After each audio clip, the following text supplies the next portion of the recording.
بسم الله الرحمن الرحیم. اللهم صل علی محمد و آل محمد و عجل فرجهم اللهم لعن جبت و الطاغوت و الدجال.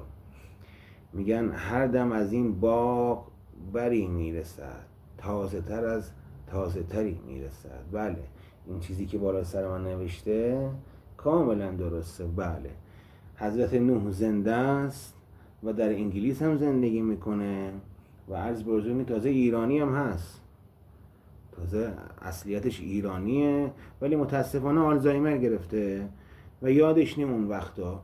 فقط میگه که من نوحم. چرا؟ چون عبدالله هاشم گفته تو نوحی. بله عزیزان، میگن یارو تو ده را نمیدادن، سراغ خونه کت خدا رو میگرفت.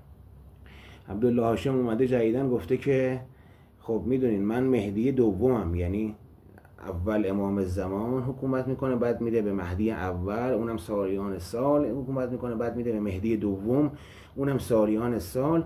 بعد یه دفعه هم مهدی دوم عبدالله هاشم پریده رو مهدی هشتم، یعنی مهدی سوم، چهارم، پنجم، ششم، هفتم نیستن فعلا، مهدی هشتم اومده. مهدی هشتم که همون نوحی که تو انگلیس زندگی میکنه، ایشون جانشین هشتم امام زمانه. حالا خود حضرت صاحب هنوز تشریف نیاوردن، جانشین هشتمشون هم اومده، اونم کیه؟ حضرت نوحه.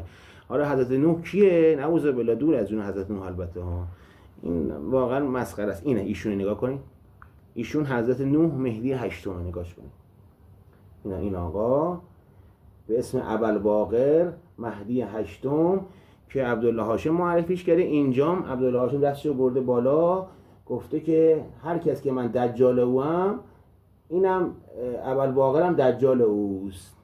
البته نگفته دجال اونم، من میگم، اون گفته هر کسی که من مولای اونم. این ابوالباقر نوح هم عرض به حضور این که مولای اوست. خیلی قشنگه. آفرین عبدالله هاشم، خودتون رو در این رسوا میکنی، یعنی تو عقل هیچ کس نمیره. من نمیدونم والا.